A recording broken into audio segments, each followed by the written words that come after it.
And welcome back to Beer Fueled Fantasy Football, guys. Sorry for a little bit of a late kickoff if you're tuning in to the live stream, as I know many of you like to do. But we do have the whole crew today. I had to wait for somebody to get off work, some of us to get prepped. It was kind of an interesting rush for a few of us today. It's just how our life is right now. It is busy. I was those. You were not one of those. I was not. For not once, late getting prepped and not late getting off work. All right. I was on. I was both. Nor was I rushing that badly. So All right. there's that. Well, one of us has his shit together, and that is Christopher Hopper down in St. Louis. Weirdly enough, except the only shit I don't have together is I have no water, and we're about to get pounded with snow. So I'm gonna go to the grocery store after this. Hopefully not in a blizzard. At Hot BFF with 2 P's. There we go. Blizzard. Shout out Dairy Queen. And then to my right, Dan Thury, still wearing his work clothes from work. At 30 BFF with 2 Fs. We even have a question starting it off. All right, we'll get to that in just a moment Already. after the beer preview here. I am at Nick Sparts. You can follow the show at BeerFueledFF on Twitter, Instagram, and Untapped. If you want to get your questions on air, go ahead and jump onto the live streams, Beer Fueled Fantasy Football on YouTube and Facebook, generally between about 5:45 and 6:15. Today was a little late of a start at 6:30 Central Time. Sorry about that again. We'll go live Sunday mornings at about 10:30 a.m. to answer all your start-sit questions before kickoff. If you want to help out the show, there's a few ways you can do that. First is drop likes and comments on the videos. We appreciate all the listener questions and any other comments you guys can drop. Drop reviews on iTunes, letting us know how much you like the show there. That helps boost visibility on that platform too. Or you can DM Beerfield FF and Beerfield Fantasy Football if you want to spend some cash on us, which we'd very much appreciate. You can pick up merchandise like the shirt I'm rocking here. We can get that sent to you. You can send us beer from anywhere in the country or internationally if you'd like. Hats and everything we're mentioning makes a great Christmas present for us or otherwise. Yes, we'd appreciate the Christmas present of you buying our merchandise. Beerfield. The great stocking stuffers. Perfect gift for Gift for your wife and kids. Grandma will love it. Grandma will love Beerfield Fantasy Football. And the last option, if you just want to put big smiles on our faces, is hit us up and we can get you information on our Patreon if you want to support us that way. Appreciate everyone who's done that so far, and any more of you guys who hit us up with that. Helps keep the show going and helps keep us from running too much money, getting all the fantasy information and beer reviews you guys need for your life. But before we get to a listener question, let's quick preview what is fueling us today. Beer Fuel. This is not Beer Fueled Fantasy if we don't have a beer going. And on today's episode, we've got the original by Innis and Gunn Brewing Company. Our first Scottish beer, I believe. We've had one from the UK, but I don't believe we've had one from Scotland. Fun. Yeah, I think so. It's a true Scotch ale. Yep, it's based out of Perth, UK and Scotland. Hopper actually did a pour on it. He might be able to hold it up to the camera there for those of you live streaming. It's the lightest Scotch ale I've ever seen. Yeah, light, especially for a bourbon barrel aged, because it is barrel aged as well. It's very, very light and hazy in color. Didn't really pick up any of that kind of dark roasty color you generally see out of these. It is a bourbon barrel Scotch ale, as mentioned. Sits at 6.6% ABV, and we'll give you a full review once we get through our start-sit segment later. But before we get to some news, I believe we have a question. We do. From Jared. Jared, you've been watching us for, I think, a few weeks now that I've seen. So appreciate all the questions that you guys keep running in, especially from you, Jared. Would you guys play Lockett, MVS, or Devin Funchess this week? Full point PPR.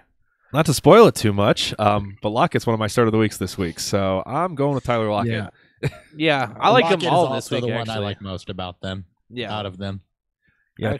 I actually like all three this week, but I for sure Lockett. My order would go Lockett, MVS, Funchess. I agree with Nick, which is really weird to agree with Nick on 3 players in a row, but I do. I'd probably flip Funchess and MVS, but they're both very close. All right, so yeah, Lockett all around. Lock it all around. Oh, who won the shot bet between Doyle and Hopper. Reed? It was almost it was a shame bet for a while because they were both pretty gross. But Reed got some production late. Reed got some late production that slightly bumped him over. So, like I said, the correct answer was Eric Ebron. Eric Ebron was the right answer. 21% snaps. 3 touchdowns. 3 touchdowns. What are you gonna do? I mean, he is their red zone guy. That's it. He's everything. He's a red zone rusher too. Apparently, he's the new LeGarrette Blount. He's in Coldslaw, Dante Moncrief. Yes, that's right. All right. Well, if you have any more questions, get them in here. We'll get them in when we can. But first, we got some news to talk about. News.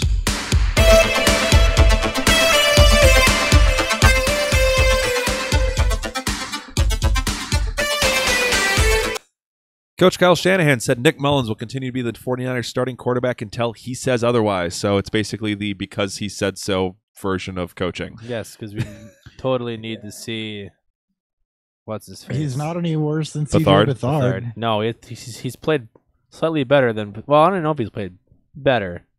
2 picks in this last he game. played Oakland. Yeah, I don't know if that He counts. he did a really good CJ Bethard impression. He did. His last game. Yeah, But outside of getting concussed. CJ Bethard, though, through multiple career starts, hasn't shown a lot of upside, though. And I think Nick Mullins, yes, he had the good game. The league has tape on him now. But if you're not downgrading any, it's worth getting a better look at him, for sure. Yep. I agree. And he should continue to be the starter. I just thought it was funny that his reasoning. Because I said so. Until he says otherwise. Yeah. Thanks, Kyle. Unsigned Steelers franchise Like player. he's talking to his kids. Right. So Steelers franchise player Le'Veon Bell did not report by Tuesday's 4 p.m. Eastern deadline. He is out for the remainder of the 2018 season. He cannot return at this point.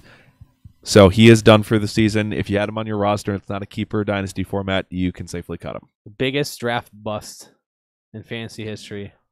Yeah, because For non-performance reasons. Everyone assumed.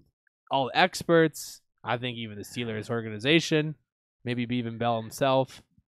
But this what is I the can't wait biggest for? bust. I cannot wait for the next person to hold out and people to overreact to it because of the Le'Veon Bell situation, Mm-hmm. because of recency bias and how quickly we forget that this is the exception rather than the rule when it comes to holdouts. Yeah, most players aren't this stubborn. Also, most players aren't in a situation they were getting like 400 touches a year. So I think is Well, there are not most players aren't going to give up 14.8 mil. we'll see if this pans out for him. This may be one of the dumbest decisions we've ever seen. though free agency is going to be a The blast. Jets are gonna spend all their money on Le'Veon Bell I'm still hoping for Raiders. 3.8 yards per carry and 400 touches.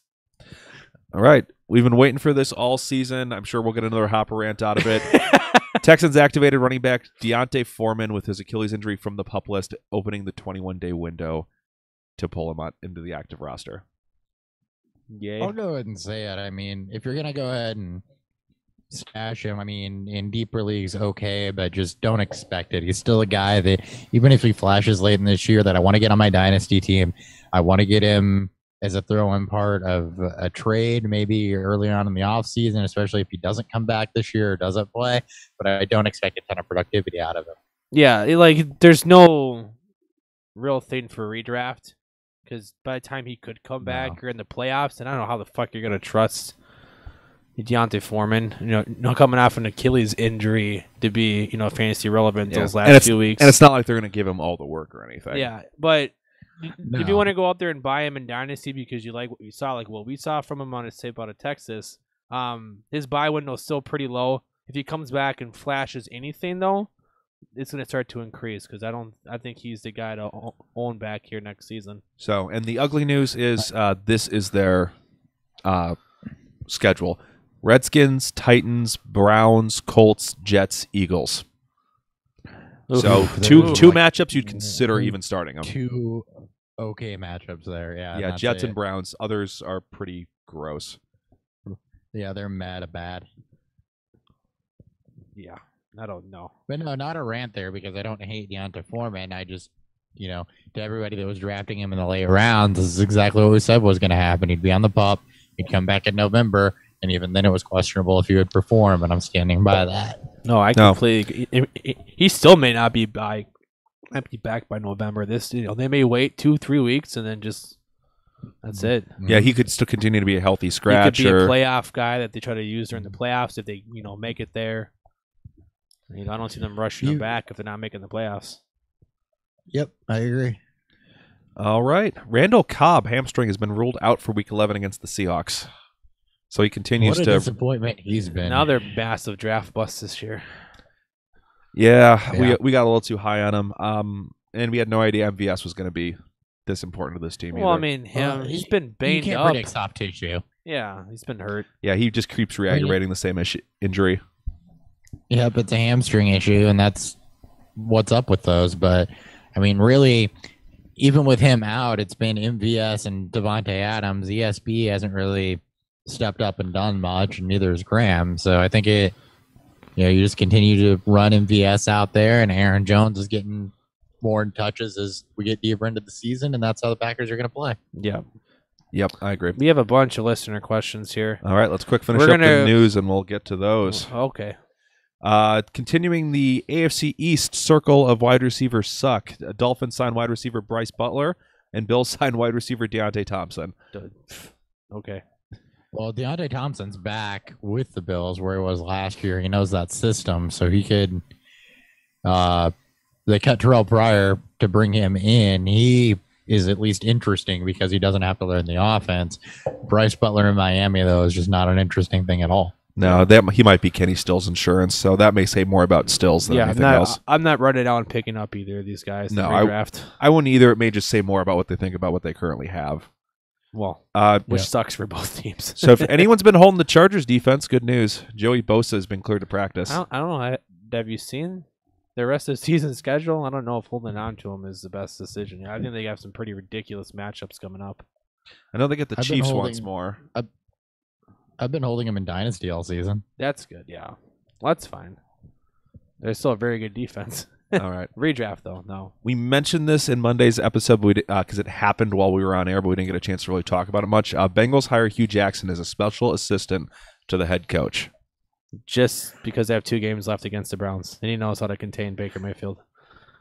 I mean, the Browns aren't going to rehire him for 2 games. Does he?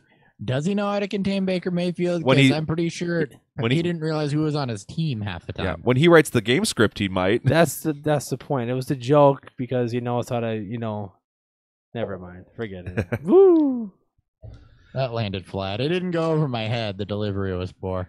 Well, all right. And then the kind of the weirdest news of the week, Monday's Rams-Chiefs game has been moved from Mexico City back to Los Angeles due to poor field conditions at Azteca Stadium, which is kind of surprising considering Los Angeles is basically on fire right now. Have you seen the field? I've seen the field. They wrecked it. It looks like a middle school, play field that's been trampled by a bunch of people. Yeah. Yeah. No, it's bad. It looked terrible. So any other thoughts, Hopper? No, I mean, it's just good news that they're not going to try to play there. Yeah. That's about it. We have a ton of questions, so all right. People taken care of. Yes. Jack wants to know best defense for this week after the Jets D screwed him out of a win. Oh, man. Well, the Jets are on bye, so they can't hurt you no more. All the AFC East are on bye, so you can't play teams against the Jets. The big ones I've been targeting in most leagues is Cardinals and Steelers. The Cardinals have the Raiders, which is always good. The Steelers have the Jags, which for whatever, and in Jacksonville, so I don't necessarily love that. I don't love it, but the Steelers' pass rush has been coming alive, and the Jaguars have just lost a bunch of offensive linemen. Yeah, well, they looked okay against Indy. That's all I'm saying. Indy doesn't have nearly the pass rush. Well, I get it, but I like the Chargers. Speaking of the Chargers, they have Denver, which is good. All I'm saying is, go ahead, Dan. Oh, I'm sorry. Yeah, I like the Chargers against the Broncos. All I was saying about the Steelers is I'm more weary on that than I am the Cardinals. Okay. Unfortunately, there's not a lot of good matchups this week. Like, there's one league where I'm literally starting the Saints because I'm like, I have nothing else. Yeah, I'm running the Giants out against the Bucks, just kind of hoping for a couple of Fitzpatrick picks. There's not a whole lot of good this week. Cardinals, if they're there, definitely the premium one. Dan mentioned the Chargers. I like that. Nick mentioned the Steelers. It's not a bad dart throw. And Colts should have some floor just because I don't think that'll be a barn burner against Tennessee, even though they've been playing better. And then Washington. Houston's still got a bad offense line. Watson's been better about not taking sacks, but Washington tends to play better at home. Yeah, and their defense for the most part is pretty good. Yeah. All right. Bengals against a potential RG3, or are we still thinking? Well, I mean, at what level do we consider the Bengals defense? I mean, they're awful. They just fired their defensive coordinator, so maybe that sparks them a little bit. Flacco hasn't been ruled out, so. I said potentially. Yeah, no. I mean, their offense isn't amazing anyway. It's not their offenses look pretty bad the last few weeks. All right. Colton has a bunch of questions here. He starts off with, hey, boys, and then MVS, Sutton, or Boyd in PPR. With Tyler Boyd, I think. I don't know how you can sit him. Yeah. Boyd, yes. Volume. I mean, You Ravens can't. are still very good against a lot of receivers. They're just a really good pass defense. But Boyd had one of his better games of the season against them. And he runs out of the slot primarily, which is the best place to attack the Ravens. Yep, and with AJ Green potentially coming back on Sunday, per what Marvin Lewis was saying earlier, he won't draw top coverage. Yeah. They won't even be able to shade coverage to him. So Yeah, that would be ideal. It'd be better for Boyd if Green came back. Well, against the Ravens, I don't know how much Even it if it's matters because there's three very good corners there, but he'll get volume more than any of these It's two. more they won't be able to shade a safety to him or something. Yeah. Carry on or that's what I was going with. Carry on or Ingram in PPR. Ingram has the Eagles.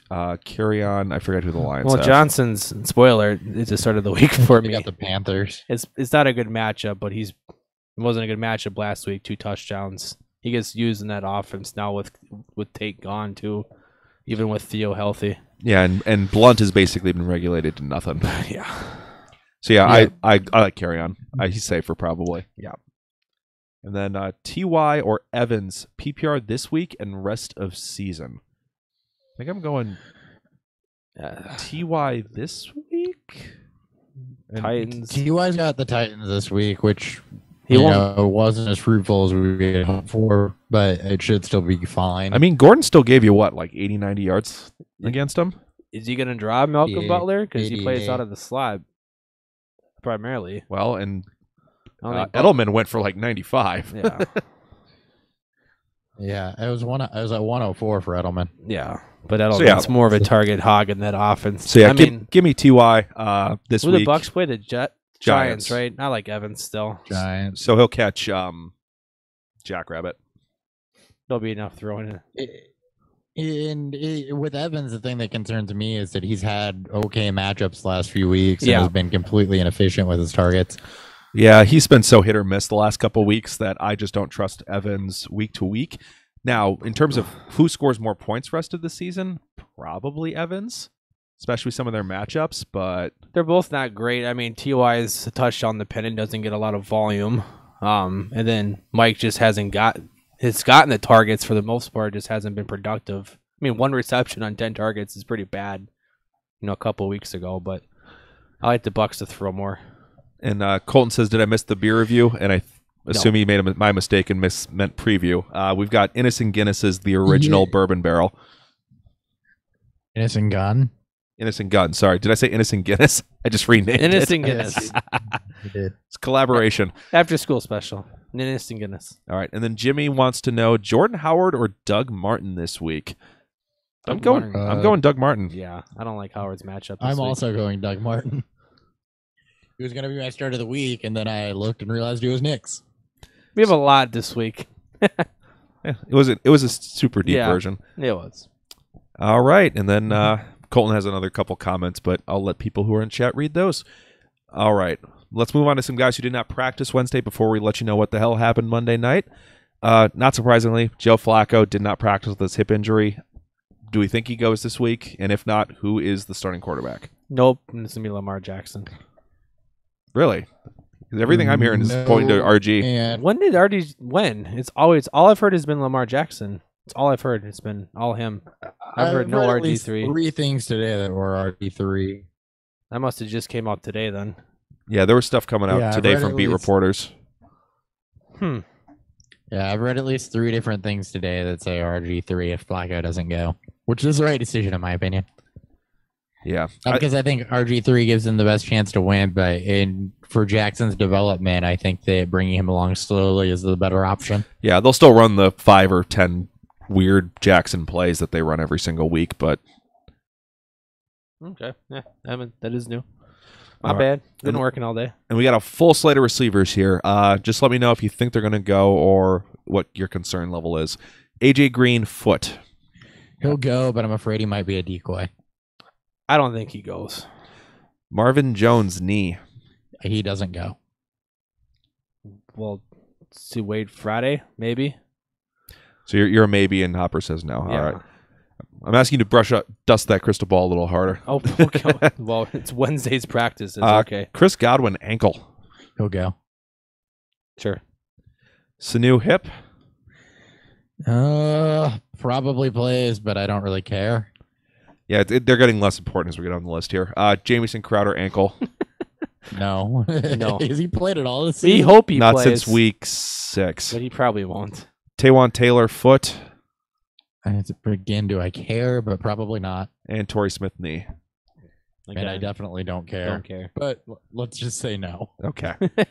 All right. It was basically all wide receivers. So running backs are in good health right now, which is weird. Usually it's the opposite Weird. situation. Just wait till tomorrow. But let's go ahead and let you know what the hell happened on a very actually exciting Monday night game. What the hell happened?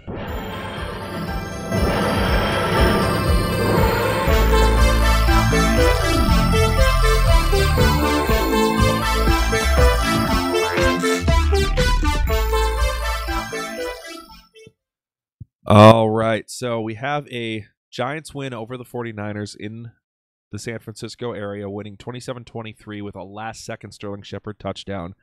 Let's start it off with the Giants first. Eli gave you an ugly but strangely effective 3-touchdown game. No picks. Only 6.1 yards per attempt, though. So when I say ugly, it was real ugly. He missed Odell on quite a few passes. He had him wide open deep, which would have been an easy touchdown that he just overthrew him on. But if you started him in a desperation situation, he probably gave you just enough for what you were hoping for. Gave you about 18, 19 fantasy points. It's a good day. All right, Barkley, this was not the game we were hoping for, but even with an ugly performance here, he was still 100 yards on the nose. His yards per carry was 3.1, but still with just They've been volume. really hit or miss, but that's, a bad offensive line and a somewhat predictable offense. Yep. So not the efficiency you're hoping for. You're hoping for a touchdown out of him this one. It didn't happen, but he still got you a floor day. So you can't complain too much. As for the wide receivers, where Odell caught just 4 of 11 targets, but was 73 yards and 2 touchdowns on those 4 catches. So he produced like crazy when he had him and pulled out a victory for me. So thank you very much, Odell. This should have been an absolute monster game for him, as I mentioned. Odell missed him deep when he was wide open. He'd beat his guy deep, and then he also had a touchdown opportunity where he slipped right as Eli threw the ball to him, and he couldn't get the ball. So this could have been a 3 or 4 touchdown type game for him with the way it was going. For the rest of the pass catchers, Shepard bailed his day out with a winning touchdown in the last minute. He only had 3 targets, though. It's been trending down in terms of ever since Ingram got volumes. healthy. It's been very, very hit or miss. So spoiler alert, I do like him more this week in an amazing matchup against the Buccaneers, but I'm trending downward in general on Shepard. Yep. Ingram is looking like the number 2 option. He had 5 targets in this one, had 4 catches for 46 yards. So okay, tight end day. Not good for number 2 option. No, in terms of 5 targets, not obviously production. I mean, it went from 11 to 5, so yeah. That's just how it is. But yeah, it looks like Shepard's production drops when Ingram and Odell are both healthy at the same time. So just something to keep an eye on. For the 49ers, Mullins was the second start, but it was more sloppy seconds for his second one here. 2 picks, only 1 touchdown. No sacks so far through 2 games, which is good, though. Did give you 250 yards. He'll be an okay spot starter in 2 QB leagues if you picked him up. Though the main highlight of this team definitely was Matt Breida. 132 yards and 2 touchdowns on 20 touches. I don't know how long he'll hold up getting 20 touches a game, but going forward, as long as he's healthy, he's going to be an RB2+. He gets Tampa Bay after their bye week, where, spoilers, probably my start of the week in week 12. The issue is you just can't stay healthy, so I wonder if the Niners are ever going to just kind of lower those touches down to try to keep him healthy. Yeah, I mean, it's been pretty ugly when he gets banged up, but at least he's doing something. The other running backs, though, just totally awful. 9 for 19 for Morris. Oof. He's cuttable unless you just are in a super deep league and need a wild card in case Breida gets hurt. Fair. For their main pass catcher, it continues to be Kittle, and more Kittle. 10 targets, 9 catches, 83 yards. Only thing he didn't do for you is score a touchdown. Everyone who owns him, unfortunately, you have to go find a bye week replacement in week 11 because he's been glued to your starting lineup for the last couple weeks.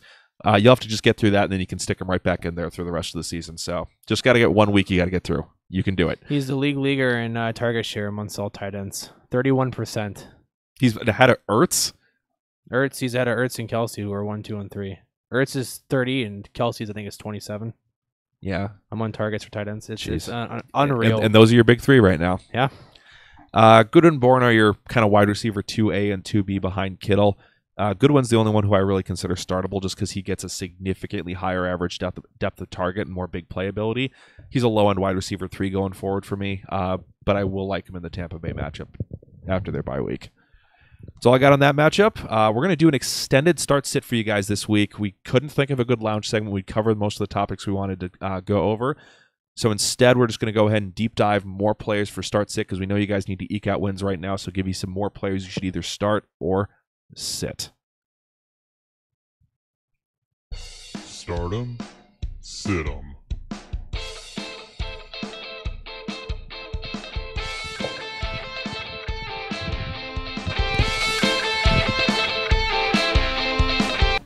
All right, so what we did for our extended start sit segment is we added 2 flexes to our starts, so 2 additional players that we had to name that we wanted to start this week. And then for sits, we added an additional 1. So instead of 3 sit players we're avoiding this week, we upped it to 6. We're going to start it off over in St. Louis with Hopper and his quarterback start of the week, who just came up with 3 touchdown performance. Yeah, my quarterback start of the week is going to be Eli Manning, and it's the first of many players that we're going to talk about in this game. Alex Smith and his dollar store squirt level weapons. Sorry, I screwed up the delivery on that. I want a mulligan.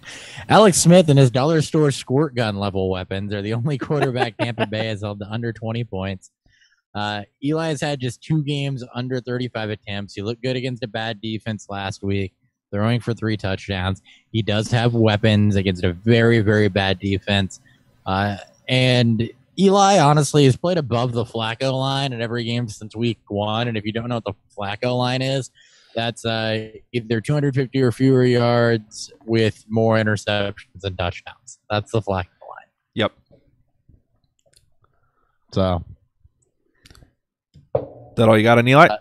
Yeah, I got on Eli. I think that it's a good matchup, and I think that coming off of a good game, he'll put together another startable 20-plus point performance in this one.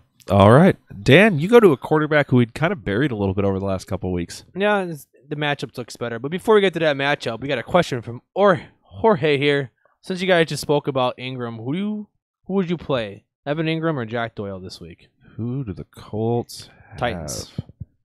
I would play Ingram. That is not a good Normally, matchup. I'm all for Doyle, but He's not getting red zone targets, and that is the number 1 defense against tight ends. Ingram's the answer, but it's not. I'm not happy about it. Evan Ingram's my tight end start of the week. So there you More on him later. All right. More coming up. Back to Stafford. No team has allowed more touchdown passes over the past 4 weeks than the Carolina Panthers. They've given up 13, the 5th most yards in that span as well. Yes, they've given up a 5-touchdown game to home Big Ben, and that will inflate those numbers. But Fitzpatrick had 4 passing touchdowns, Wentz had 2, and the Ravens QB combo, when they were getting blown out, had 1 apiece to give them 2 in that game.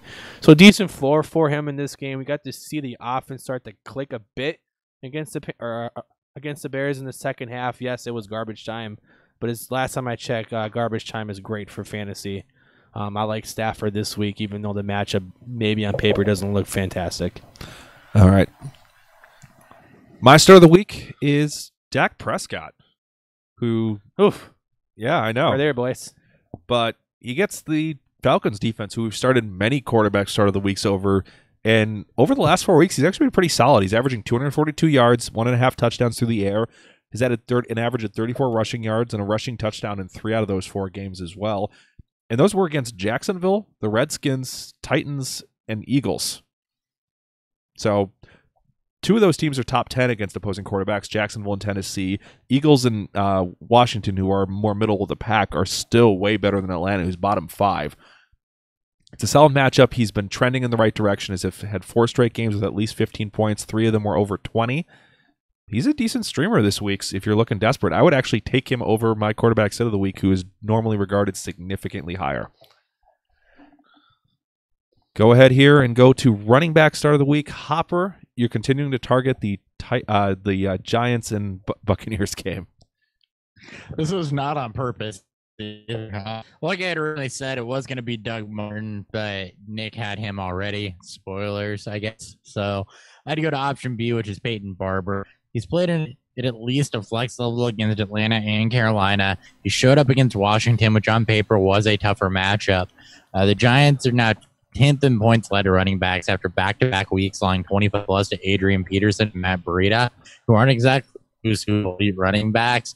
I know that Breida's been good, but Peterson's also been very hit or miss, and he performed against the Giants. They've all got a rush touchdown in each of the last 4 weeks.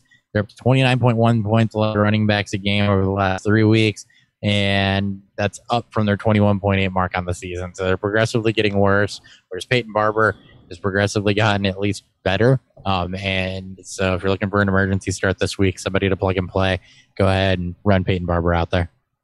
Yep, I actually considered him for mine as well before settling on Martin, so I like it. Dan, you went with the layup option. Well, I mean, it was a layup option last week, and it was a little disappointing. So you're going to double up? So we're doubling up again. This is Dion Lewis. As I said, it was a little bit disappointing from him last week, but the game script shifted to more of a run focus when Tennessee was up early. I don't expect that in this game against the Colts. Their offense is far better and more explosive than the Patriots right now, and they're just as weak against pass-catching backs. They've given up the third most receptions, the fourth most yards, on the third most targets to running backs this season. Should increase Lewis's ceiling and floor, as he's also out-carried Derrick Henry, a fair amount these past few weeks, and it's reached, I think, almost, if not over 20 touches the last 3 games. He's a great play this week, just kind of hammering that home. That's that. All right. Up next for our last running back start of the week before we get to the flex positions later is Doug Martin. He's actually been okay since taking over for the injured Marshawn Lynch. He's averaged over 4 yards a carry in every single game, getting at least 13 touches in all 3 matchups, and some of those they were getting just shellacked. Now he gets the Cardinals, allowing the second most rushing yards per game in the NFL at 126 yards a game, and they're 4th worst in allowing points to opposing running backs. But the other wrinkle that I like even more is they're actually pretty solid against opposing pass-catching backs, allowing just 43 receiving yards and 4 receptions a game to opposing backfields. And they've just came off a matchup against Kareem Hunt. They faced other good pass-catching backs in previous matchups like Todd Gurley. So this is actually a situation where Richard does not scheme well against this team, but Doug Martin does. So they may try to lean on the ground early to try to keep the game close, try to protect their defense, and that seems to be the one major weakness of this decent Cardinals defense. So expect a lot of Doug Martin touches in this game. Up next, we got wide receiver. Hopper, why don't you kick us off with a guy who just found a new home recently and is looking for a possible blow-up game here. Yep, I'm going to go with Demaryius Thomas. He draws the Redskins and their weak-ass secondary after having the bye week to get acclimated to the offense. He looked good in a limited 3-target, 3-reception for 61-yard sample their last time out. He's not going to be drawing top coverage either because of DeAndre Hopkins. So you're putting up the bet. He's putting up the best catch rate of his career this season, which you wouldn't expect him to be career best in any category with the way the season started. Washington has allowed 10-plus points to an outside wide receiver every week since week 1, and they've allowed over 28 points a game to the position. Chris Godwin, Michael Gallup, Devin Funchess, Torrey Smith, and Geronimo Allison are some notable secondary wide receivers that put up over 10 points against them in half point. So Demaryius Thomas as not even a dart throw, but as a wide receiver 2-3 type of play this week, completely okay with running him out there against a bad Washington pass defense. I hope he trends in the right direction because I may be calling on him in a few spots. All right, Dan, another guy I may be calling on in a few spots. Another guy who just found a new home. Yep, and that's Amari Cooper. I couldn't say mad at him for too long. He's actually found some success. He's finally found consistent targets. 18 targets his first 2 games with the Cowboys. He caught 11 of them, 133 yards and a touchdown, which isn't great, but this is a great matchup for them against Atlanta. As you mentioned earlier, they are bad against the pass. They're particularly bad against wide receivers as well. They're the 3rd worst team against them, particularly giving up the 3rd most touchdowns in the first 2 games, the 3rd most touchdowns. If you're looking for this stealing game, this may be it, as he's starting to trend to being the true top target with them, as he's getting the majority of targets in this offense already. Yep, agreed. I like his pairing with my start of the week, Dak Prescott. And I'm going to go for a guy hopefully trying to repeat against a team that he did earlier in the season. I'm going with John Brown, which I know a lot of people are down on because he may not have Joe Flacco throwing him the football, but this Cincy defense is so bad that I'm recommending you still start him anyway if you need that wide receiver help. Last time they matched up, he went 492-1 against him, including he almost had a second touchdown on a big play deep. So RG3 or Lamar Jackson may be throwing him the ball, but their deep ball is probably their best strength for both of them. And John Brown's going to be able to give him a target deep. RG3, I don't know about Lamar Jackson. I mean, I'd trust him more throwing bombs deep than throwing over the middle. Yeah. I trust the experienced NFL arm more than I trust the raw college arm coming in. So I mean, my preference would be RG3 starting. I'm just saying, if those two, if they're throwing it deep to an open guy, that's my preference. Yeah, I'll be all right with RG3 because he's always had a huge arm. Jackson they're both wild cards because it could be RG3 gets to start, but they split, and we may see some like college type shit where they both get like equal opportunity, and that's not good for fantasy. They should fire John Harbaugh if he pulls that shit. Well, that's not Harbaugh's. That'd be Morning Head or whatever. Morning wig. Yeah, Morning Head. Morning Head. No, it's wig. It goes on his head. Yeah, he won't pull that shit. All right. But yeah, since he's the fifth worst defense in the NFL against opposing wide receivers, John Brown's already schooled him once this season. Even with the quarterback situation, I still like him as a wide receiver 3 this week. I looked at him. We have a couple questions before we keep moving on. Sure. Susan S.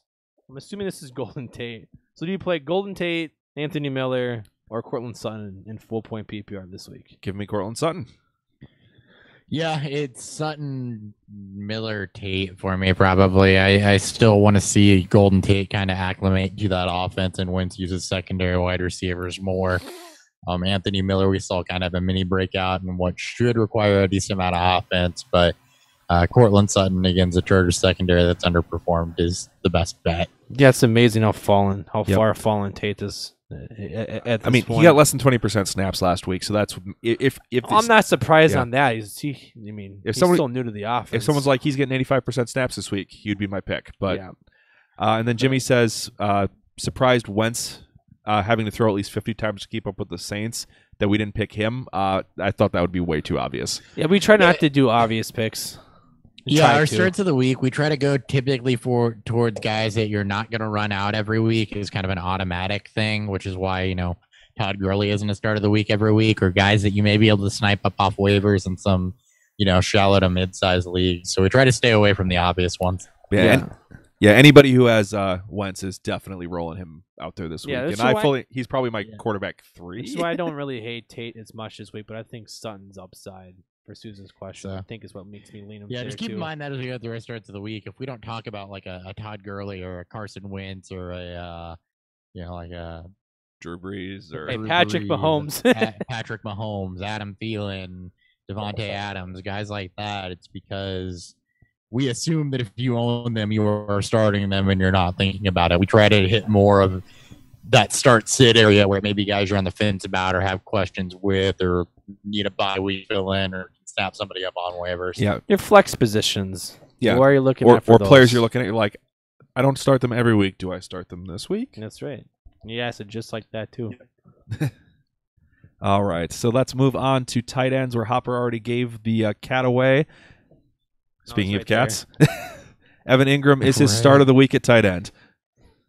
We're going back to the Bucs-Giants game. Shocker. Why not? But Tampa Bay's given up double digits in 5 of the last 7 games. They have 8 games allowing 54 yards, and most of that's on 6 or fewer targets. Evan Ingram's been reacclimated in that 5 to 7 range for this offense. Against a weak defense, he's going to be a mid to back end tight end 1, and if he catches a touchdown, he could be that top 5 area. Yep, I love that matchup. I was going to pick him, but I thought it might be a little too obvious. But I'm glad I left him for you, so you had one easy one. Dan, thanks. I appreciate that. Ooh, go ahead. All right, Dan, you go for the extra degree of difficulty on yours with the tight end. Yeah, I mean, I sometimes go for the easy ones, the layups. So we're gonna go with Jonnu Smith here this week. He's been trending upwards back-to-back weeks with touchdowns, increase in targets, receptions, and yards during those weeks as well. They've been low. His high is 3 this season. I know, I get it. But he's got a favorable matchup against the Colts, who's given up the 11th most points to tight ends this season, including the 7th most yards to the position. And Smith has seen a red zone target in every game in his last 3 games, which is what you want to see, which is where you're aiming for your tight end dart throws. And that's what Jonnu Smith is. He's a tight end dart throw. Obviously, you're not going to play him over into the big names, even guys like Evan Ingram or Kyle Rudolph, guys who've had kind of shallow or has been, a bit of a struggle this year. But, this is your take a chance guy. This is a guy that you need a tight end. Maybe you losing Gronk this week and the tight end pool is so shallow that you need just a dart throw. Jonnu Smith saved a lot of people's nights, a couple Monday nights ago when Gronk was out.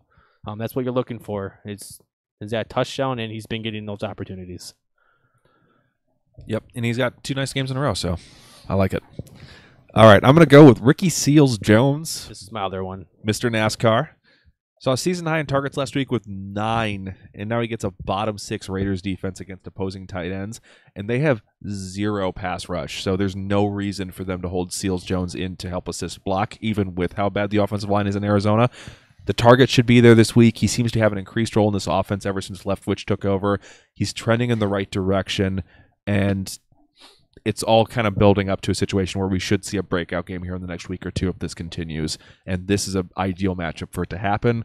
With 6 teams on bye this week, you may be looking at him for a start. If you lost Kittle for the bye week, for example, why not Ricky? Why not NASCAR? All right, we do have a couple more questions that came in. First off is Jimmy says, speaking of Anthony Miller, do you think he'll keep his number 1 role production in this offense?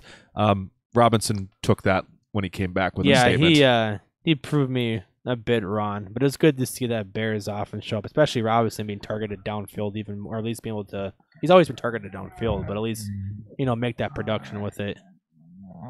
Yeah, I wouldn't call it number 1 production based on target volume, but what you may see is him kind of sit more towards a traditional wide receiver 2 to 3 target volume. That's 7 to 8 target range as he has surpassed Taylor Gabriel. Yeah, I think that's more realistic for Miller. I think at this point he's fighting with Burton for the 2nd target share. Yeah, I think so. I think so too. And I think as the Bears continue to throw more and not letting off the gas pedal, that you will see him sit in that 7-8 target range. Burton in the 5 to 7. So I think volume wise, you're looking more wide receiver 2-3 than 1. I think Robinson's solidly the 1. Yeah, all right. And they push him deep, which is what I like the most. He'll get some big plays. He typically gets at least 1 shot every week. And he gets a decent amount of red zone looks, too. Yeah. And then Susan wants to know, should I start Watson over Fitzpatrick this week? Or she's saying I am starting him. Is that a good idea, basically? I would do Watson over Fitzpatrick. He's safer. That's the big thing, is I know he's not going to Fitztragic me.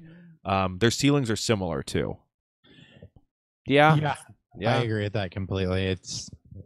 They're a couple spots apart for me, but yeah, I agree. Watson over Fitzpatrick. Yeah, I have a situation where I'm starting Fitzpatrick this week. I don't feel amazing about it. Especially if Dirk Cutter continues to call plays. Because he called the plays last week. Yeah. That's why they scored 3 points on 450 yards on offense. No, 503 yards on offense. Because it made sense for Dirk Cutter to start play calling because the offense has been the problem. Exactly. All right, let's move on to a couple of our flex guys here, where Hopper is going to invoke a show favorite.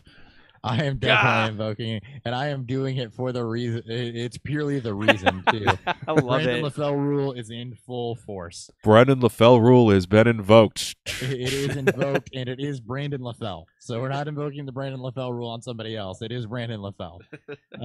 You got Jordy Nelson and Martavis Bryant both hurt. Amari Cooper traded. Roberts just 31 targets over 8 games and likely to draw Patrick Peterson. Somebody other than the tight end and Jalen Richard has to catch passes here. Brandon LaFell had 6 targets last week. It's being a bit more this week. He's a wide receiver type of flex. I will, and if you need it, I'm running him out in a couple places. The Brandon LaFell rule invoked. And last time we did this on Brandon LaFell, he completely blew up. Yeah, I think it was, like 85 yards and a touchdown or something? Yeah, we should call for him more often. It was a good game, though. Well, we haven't called him yet this year and he hasn't done much, so I think we're doing okay. All right, Dan, you're going to one of your old favorites. Alshon Jeffrey. Sometimes it's fun to target the game that should see some of the highest points total, and that's going to be Saints and Eagles. It's been a rough couple of weeks for Alshon, but he's faced two of the top pass defenses and defenses against receivers. Now he gets the Saints defense that's because their offense can put up so many points. Their defense tends to lag in stopping the opposing offenses when they have to pass, and that's where you're going to have most of your fun. They've given up the 5th most receptions, the most yards, and the most touchdowns to wide receivers this year. Philly's offense isn't as dominant as it was last season. A lot of that's due to the injury, but Jeffrey should see his fair share of targets in this game. Wentz could throw, as Jimmy said, 50 times in this game, which I wouldn't be shocked. He still has a decent 22.8% target share in this offense, and that's with Zach Ertz. And I expect the Eagles to throw to him deep and start attacking the biggest weakness in this offense, and that's vertically against the Saints. All right, and as I mentioned earlier, Tyler Lockett is my second wide receiver start of the week. He's scored in 7 of 9 games this year, and barely anybody's talking about him this season. He gets matched up in a shootout situation against Green Bay this week, who has gotten burned consistently by speed receivers. We've seen Galladay put up big numbers against him deep, and we saw Marquise Goodwin just a few weeks ago put up 2 touchdowns on multiple deep plays against them. With Nate Mullins, right? The Nate Mullins? No, that was with Bethard. Oh, God. Expect multiple deep shots Lockett's way. That's right, it was. I think he makes it 8 for 10 this year, gets you another touchdown at minimum this week, and there's always potential for more with him. Yeah, like even with the team running a lot more, Wilson seems to throw 3 touchdowns on 25 attempts. Yep, and one of them goes to Lockett. And one of them goes to Lockett, Nick Vannett, and then who knows? And then maybe David Moore. Yeah, David Moore and or Baldwin for the last one. All right, for our let's get a quick question before our last flex of the week. Susan Bader wants to know, her son has to debate between Corey Davis or Larry Fitzgerald in full point PPR. Oh. Fitz? Wait, was that me? Huh? Would you start Larry Fitzgerald or Corey Davis full point PPR? Susan Bader's son wants to know. Man. That's right. I want to start him. I'm love starting Fitz. Fitz. Yeah, just looking at the matchup, I'm starting Fitz. All right. Especially with the full point PPR, I'm guessing. Well, I mean, they both get about the same targets. And yeah, I just like what the Titans have done the last couple weeks in offense. I like them both. If you can start them both, depending on your receivers, I'm fine with that. All right. Well, if you have other options, let us know. We'll debate those as well. But if we're just choosing between those, it sounds like it's Fitz. Yeah. All right. And then to our last flex start of the week before we get to the sits, Hopper dug deep and went to a player who the Lions just picked up. Yeah, I am going for a deep cut on this one. I wanted to up the degree of difficulty, so I'm going for Bruce Ellington here. And he's had the bye week plus to get acclimated to this offense. Not the bye week, but he's had a week to get acclimated to this offense plus a little bit.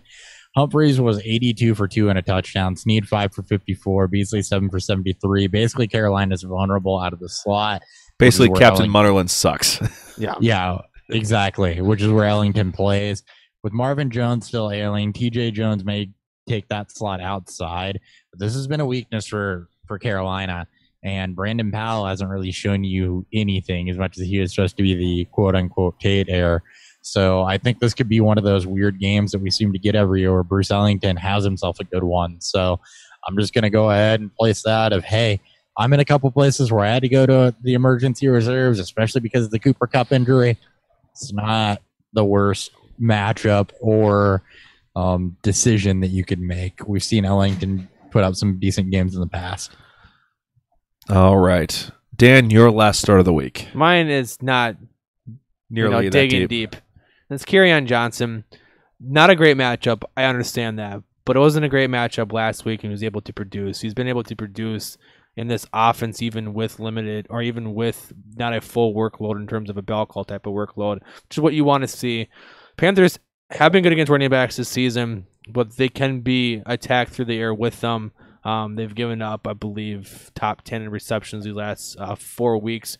I think on an average of 5 receptions a game, which isn't great, but even with Riddick there, Johnson gets involved in the passing game. 12 targets in his last 2 games, 9 receptions on those. He may not see top 5 RB finish like he did last week, I believe, but he should give you a decent floor given his big playability and now his up usage in the passing game. And my last start of the week is going to be the one I just talked in the game recap, which is Sterling Shepard. Saved you with a touchdown late in week 10, but now he gets to go against the Buccaneers defense.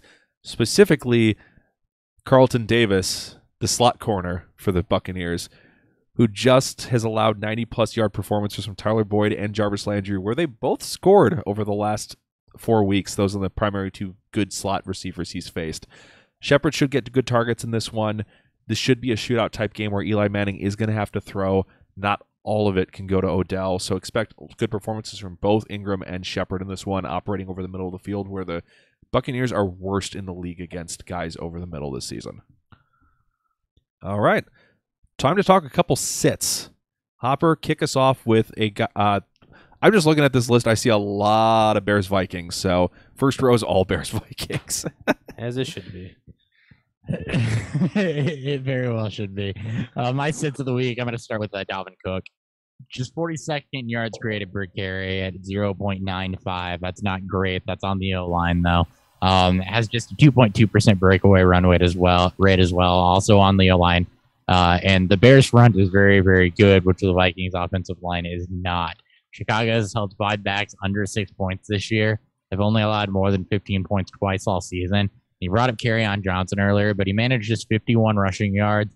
He did flip into the end zone for a rush touchdown, which helped him there. But that second touchdown, the receiving one, was solidly in fourth quarter garbage time. That was after, I believe, they pulled their starting defense as well.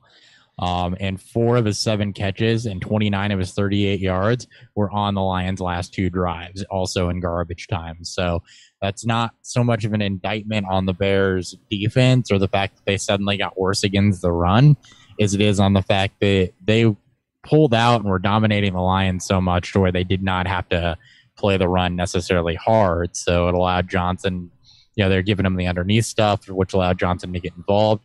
So don't get fooled by that and think that Dalvin Cook's a sneaky play this week is basically what I'm saying there. Because he's not. I expect this game to be a lot closer than what Bears-Lions was. Yeah. I just don't know how you can sit Dalvin Cook, but I definitely agree that he's not going to put up any ceiling type of this week. But I know how you can sit Dalvin Cook. It's called he's done. His one big play was an 89-yard rush. Yeah, he's also a pass catching back and in a decently high-powered offense.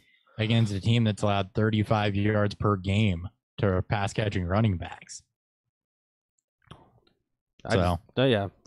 I get it that he's a tough play. I wouldn't sit him this week. Dan, you want to go with the opposite starting running back? Yeah, and that's going to be Jordan Howard. It's a tough matchup against them. Vikings are giving up just 3.6 yards per carry to running backs this season and only 2 rushing touchdowns. Howard doesn't get involved in the passing game as much as we saw early on in the season. So you're praying that he falls in the end zone, which he could.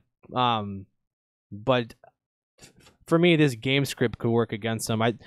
Both defenses are fantastic. So, yes, this could be a low-scoring game. But both these offenses, especially the Bears, have gotten a lot better, which could push the tempo up, which could see more Tariq Cohen in this game, as the Vikings are a little bit worse against pass-catching backs. They're great against both, but I think this is more of a Cohen game than a Howard game. So I would steer clear away from Jordan Howard this week. All right, and I'm going to continue with that matchup and say, if possible, I would not start Kirk Cousins this week. It's not a must-sit, though. He's fringe quarterback 1 for me. But, Bears defense splits against opposing quarterbacks. Just basically when Mac's healthy, quarterbacks suffer greatly. You see a significant increase in the amount of turnovers. They give up both picks and fumbles.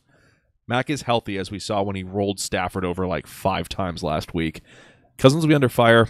He's way more likely to commit turnovers in this matchup. It's a low-scoring over-under for a Vikings game at only 45. And this could script out similar to the Buffalo game where you see some mistakes from Cousins, some strip sacks that really kind of bring his ceiling way, way down and even drop the floor out from under you. So if possible, I would try to avoid Cousins this week. I have situations where I can't, but if you can, I would try to find another situation. All right, we have one quick question before we go ahead and two questions Two before we questions. continue. Matt Ryan and Cam Newton against for start at quarterback. Jimmy already says Cam. I agree with Cam as that assessment. Cam has the Lions. Matt Ryan goes up against Dallas. the Cowboys. Yeah, I agree, Cam. Hopper? Cam. Okay. Did you fall asleep on us? I kind of did, yeah. I'm distracted. All right. Well, why don't you go ahead and give us your last sit here before we get to the beer review? My last sit of the week is going to be Marlon Mack. He came back to earth last week, and Tennessee's had a very good run defense. You saw that in the way that they shut the Patriots' run game down, both the receiving and the rushing portion of it. They've allowed just 2 rush touchdowns to running backs, and it was the same one that was Alex Collins. You subtract those touchdowns, and no back has been over 15 points. Zeke and Shady McCoy are the only 2 that were over 10. So that's a steer clear for me. Agreed. I think I have to start him in one spot, but I'm trying to avoid it where I can. Dan, Yeah, I agree. I kind of like this call, and I'm kind of surprised where it came from. Yeah, it's well, we just talked about Cowboys and Falcons and how good Dallas has been against receivers and just good defensively this year. So I'm sitting Calvin Ridley. Dallas is the 3rd best defense against receivers this season. They've been the 4th best over the past 4 weeks.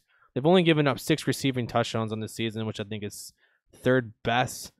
And they haven't given up a touchdown since week 4 to opposing receiver, or excuse me, week 6. And that was the D.D. Westbrook in garbage time. So this is a very good defense, especially against receivers. Really is a boom bust player. Him and Sanu both. They see split targets after Julio's, and sometimes even Austin Hooper now. So I'm not trying to play the boom bust game with Ridley this week. I am steer clearing of him pretty hard. Agreed. Yeah, I saw that call. And I'm like, I kind of like that. I didn't even think I thought of him as a name. And then my sit of the week is the aforementioned Anthony Miller. I like him in the future going forward, but let's take a look at this Vikings defense here. Vikings have allowed 0 wide receiver touchdowns in the last 6 weeks. Just a total of 113 yards a game to opposing wideouts over that span. So there's likely not enough wide receiver production here to sustain both him and Allen Robinson, who is almost my sit of the week as well. This is a real ugly game for wide receivers on this side of the football, and I want nothing to do with Anthony Miller this week. I think he probably sees 5-6 targets. Don't expect a lot of production out of it. Slot receivers or any receivers have not been doing anything against the Vikings. Just watch. This game's going to go like 70-plus combined points. We're all going to be run because, fuck it. I've been running sits for most of the year. It's a Sunday night game. My liver don't need that shit. So what's going to happen with this is that we've pounded the Giants and Bucks for starts of the week. And we pounded the Bears and Vikings for sits of the week. Do the opposite. Script flip. Yep. Do the opposite. No, it's going to be a lot of fun watching the Vikings and Bears game. Yep. That's for sure. And Jimmy wants to know, Giants defense or Packers defense this week?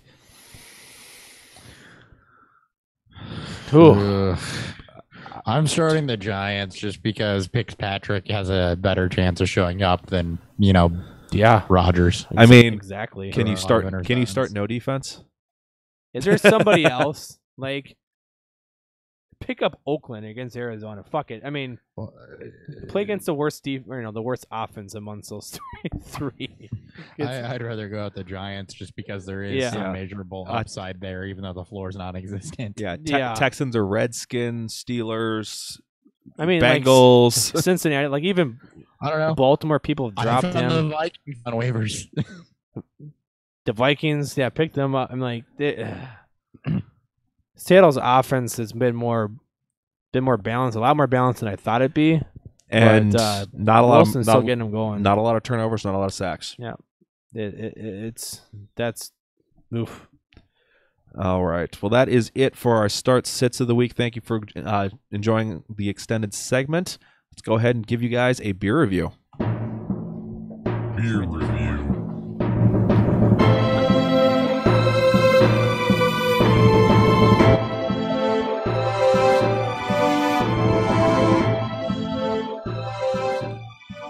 It's perfect timing because I'm almost done.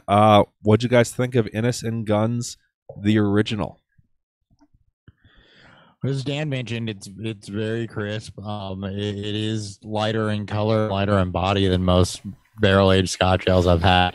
You don't get a lot of the burn or the alcohol taste. What you do get is a very crisp kind of almost barley-like front end, malty, and you pick up some of the bourbon on the back end, but not the harsh flavors of it. You get like a hint of vanilla, a little bit of caramel, some sugary taste that comes from the barrel aging process. But overall, it's a crisp, light, complex.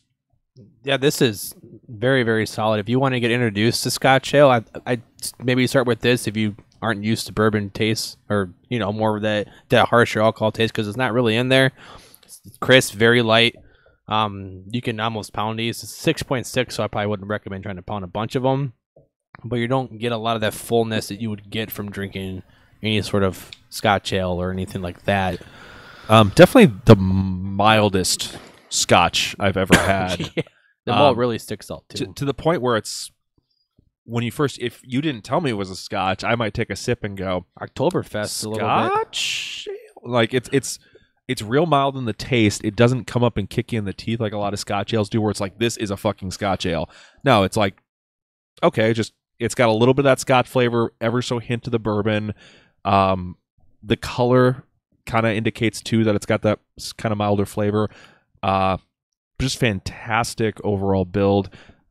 Similar to Anchor, this is a way shout out back. This might be last year, but Anchor's Porter. That's just a real kind of mild, simple, straightforward porter. Yeah, this is kind of simple. Of like, if you're like, I want the most basic, straightforward representation of what the style is. This would be it. It makes sense because it's called the original. Yeah, and it great name for the beer. It's not anything crazy. So if you're really into Scotch ales, this may not be your jam unless you're like really into milder Scotch ales. But if you're like, I've never really had a Scotch ale, this would be perfect. It was very pleasant. Like I said, it was like you mentioned. It was light. It's mild in flavors, but it still has the same complexity. Like it doesn't kick you in the teeth. It's weird to describe it. The beer's almost polite. Yeah, it's like Minnesota. It's like, welcome. Yes. Welcome to Scotch ale. Yes. I am a Scotch ale. May I come in? Here's some muffins. All right. But yeah, Innis and Gunn, our biscuits. first Scotland-based ale, Scotch ale on. Fantastic. Glad we were able to get them on. Now let's go ahead and preview Thursday night before we wrap this up. Weekly preview.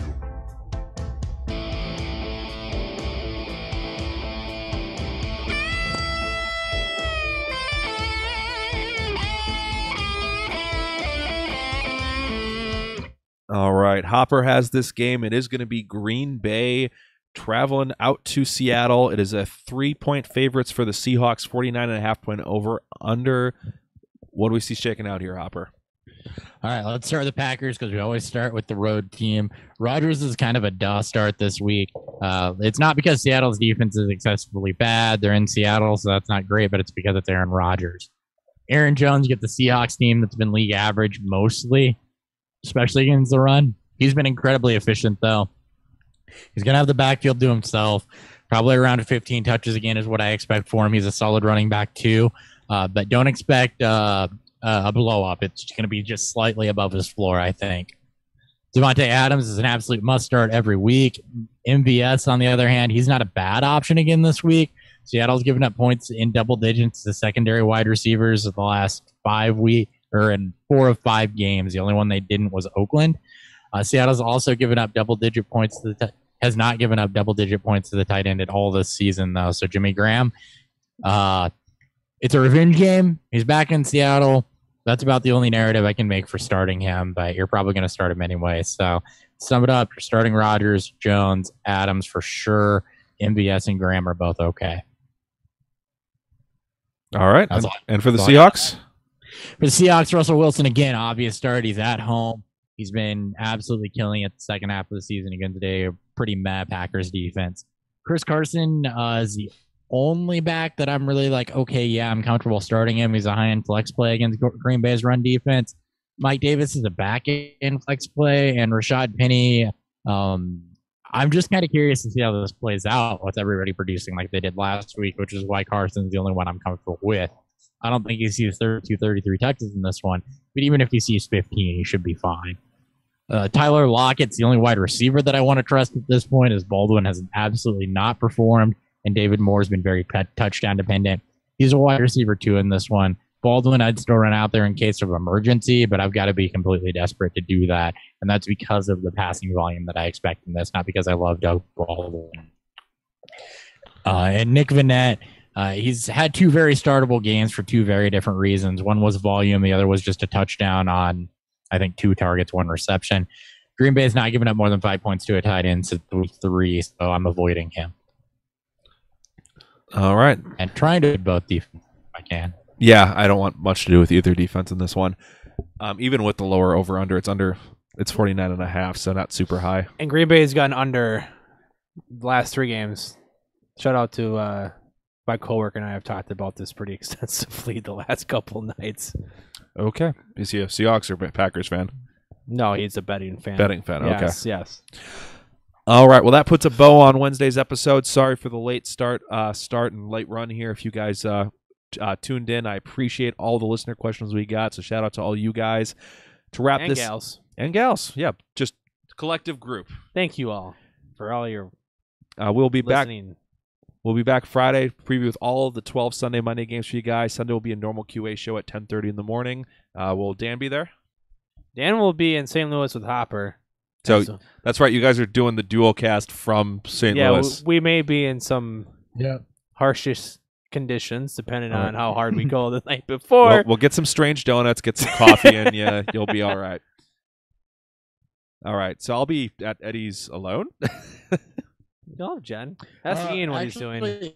Probably not, because I'm gonna, and I know that we're gonna do the live stream from here. But I may be up there at some point too, because my cousin's got like a diaper party or something going on. So I actually plan to be in Springfield on Sunday. So you're going to finish live streaming and just head north immediately? Maybe. I don't know yet. I have no idea. Okay. Well, we'll figure it out. Probably not. Look for more news on our Twitter handle at BeerfieldFF. You can also check out We'll all 3 be here in some capacity. We just don't know physically where. Yeah, details are being determined. We'll see. You can follow the show also on Instagram and Untapped if you want to see can art and get some beer reviews from us as well. If you want to get on the live stream and ask us questions, Beerfield Fantasy Football, go ahead and hit that subscribe button. We continue to slowly keep moving that number up, and I appreciate that, guys. Yeah, thank you everyone out there that's done that. All the likes and comments really help. Appreciate all that as well. Shout out from all of us here. We got Christopher Hopper down in St. Louis. At Hot BFF 2-piece. We got Dan Thurry to my right. At 30 BFF 2 Fs. I'm at Nick Sparts. We'll be back Friday with all the weekly previews, and we'll catch you guys next time on Beerfield Fantasy Football. Bye-bye. See ya.